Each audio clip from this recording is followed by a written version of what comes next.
দর্শক, মানুষ ছুটে চলেছে তার গন্তব্যস্থলে। এই গন্তব্যস্থল যদি হয় মরণ ফাঁদ, এই গন্তব্যস্থল কেমন হয় দেখানোর চেষ্টা করছি। চলো না আমরা যশোর এবং ঝিনাইদহ রোডটা একটু আপনাদের ঘুরে দেখ। রাস্তাগুলো হয়েছে মৃত্যু ফাঁদ, এই ফাঁদে পড়ে মানুষ এখন কাতরাচ্ছে। প্রতিনিয়ত এখানে অ্যাক্সিডেন্ট।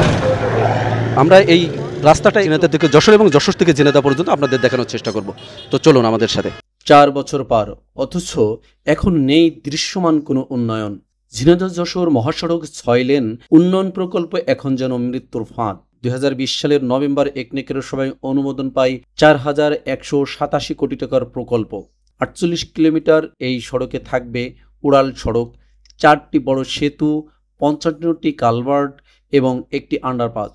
কাজ শুরুর কথা ছিল 2024 সালের জানুয়ারিতে।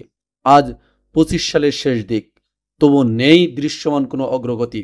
যশোর চাচড়া চেকপোস্ট থেকে ঝিনাইদহ বাইপাস, এই রুট দিয়ে প্রতিদিন হাজারো মালবাহী ও যান চলে বেনাপুল, মোংলা ও দর্শনার মতো গুরুত্বপূর্ণ স্থলবন্দর হয়ে দেশের দক্ষিণ অঞ্চলে। এটাই খুলনা ও রাজশাহীর মধ্যে একমাত্র সড়ক সংযোগ, অথচ এই সড়কের অবস্থা বেহাল।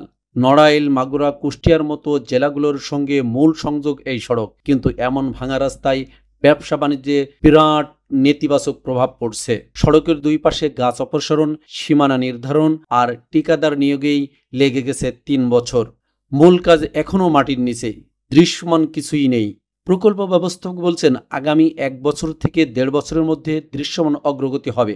সময়সীমা 2026 সালের 30 জুন। ব্যয় 4187 কোটি টাকা। সময় গড়াচ্ছে, ব্যয় বাড়ছে, ভোগান্তি তীব্র হচ্ছে, আর মানুষ প্রতিদিন মৃত্যুর ঝুঁকি নিয়ে চলাচল করছে এই 48 কিলোমিটারের রাস্তায়। প্রশ্ন একটাই, উন্নয়নের নামে এ কেমন দীর্ঘশ্বাসের প্রকল্প?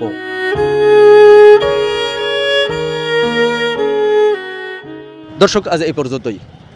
দেখা হবে পরবর্তী এপিসোডে। ভালো থাকবেন, সুস্থ থাকবেন। আল্লাহ হাফেজ।